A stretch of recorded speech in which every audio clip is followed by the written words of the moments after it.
Thanks Tom and Lacey, you know how much I love my retro and retro-inspired titles. I can't wait to get in and review this game. Our story starts in the past with a king who falls to an evil corruption and becomes a demon and a plague upon the world. His tyrannical rule is brought to an end when a heroic knight comes along and sacrifices his life to seal him away. Fast forward 1200 years and we take control of a knight who is on a royal quest to investigate a pit that is opened up in the ground. As we arrive at the affected town, we meet up with some fellow adventurers that we can recruit into our party. The gameplay structure of Demon's Tier Plus is really interesting. The moment-to-moment gameplay is a twin-stick shooter, but the metagame, the game you play outside of shooting stuff in the face, is described as a rogue-like game. Now, a roguelike game is a randomly generated set of dungeons or rooms where if you die you lose everything and have to start again.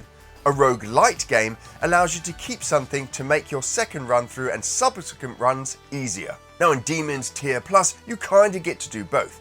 When you enter the pit and the random dungeon, you instantly have a ton of monsters to deal with. They're everywhere. There's a mixture of cannon fodder, easy to kill enemies, and slightly tougher ranged enemies that may take a few more hits to dispatch. As you kill these enemies, they drop gold and jewels. You can also hit small treasure chests and objects for gold, and these precious things are what you use to buy upgrades for your health, attack, defense, speed, and other useful things. But here's the thing, if you die or leave the dungeon, you do not get to keep those upgrades. So the longer your run in the dungeon, the easier in theory it becomes.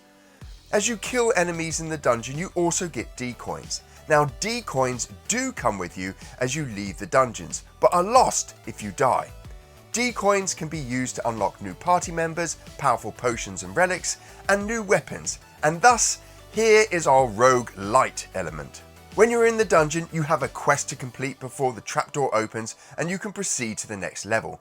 These quests can be kill a certain enemy, or unlock a big chest, kill all the enemies on the floor, blow up all explosive barrels, etc. As you work to achieve your quest to unlock the next floor, you'll come across gold and silver keys.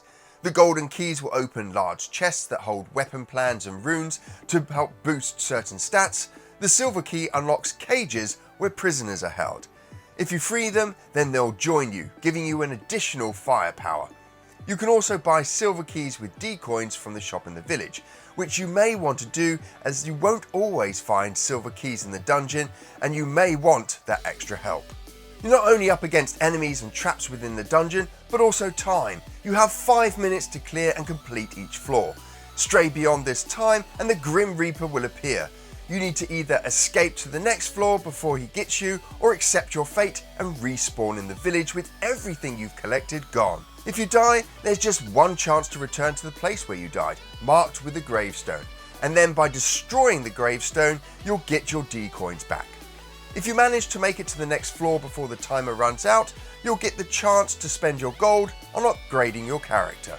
While battling in the dungeon, you'll have a few things to help you out, including health potions bought from the store, escape rope that allows you to return to the surface and spend your D-coins, and each character has a rechargeable ability that they can trigger. Now as you get to the end of a dungeon, you'll face the dungeon boss, and these play out like an old school bullet hell shmup. You'll need to avoid the boss's projectiles and any smaller enemies whilst getting in the necessary hits to take down the fiend. There are 3 tiers to the pit, with each having 5 dungeons and each dungeon having several floors and a boss. Completing the first and second tier will also unlock 2 new adventurers. The moment-to-moment twin-stick shooting is effective and responsive, and the speed and strength upgrades make a meaningful difference. The base attack between adventurers is the same, but what makes them different is their abilities. I really enjoy the meta, and despite an overly long set of tutorial screens at the beginning, it's easy to grasp and master. There is enough in the roguelike and roguelite gameplay to make you want to play more and complete all 3 tiers. Now I really like the visual art style of this game.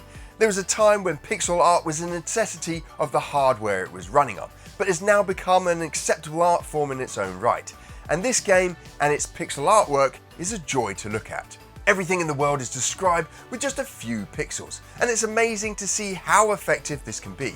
The world is also full of movement, from NPCs and enemies wandering around to dust motes and birds crossing your path in the world. And I also found a Sega Genesis joypad in the village that instantly makes this game great. When in the dungeon, there's a limited light source around you restricting your view, but you'll get a sense of what's up ahead of you with candles and gems lighting parts of the floor.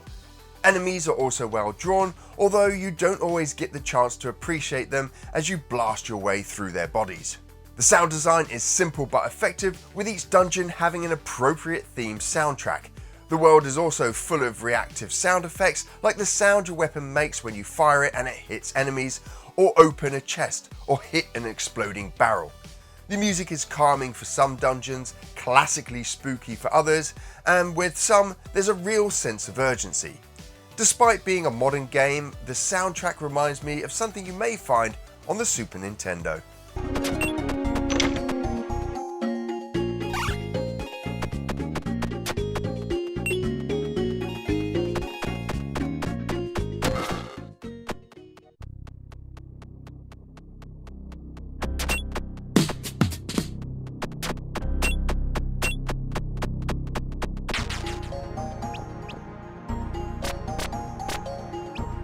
Tom and Lacey, I've really enjoyed playing Demon's Tier Plus. I only wish it was on my favourite Sega Genesis and Mega Drive console, but it's awesome to have got the chance to review this game. It's a great little roguelike and roguelite game. Love the metagame, and the moment-to-moment gameplay with it being a twin-stick shooter is just genius.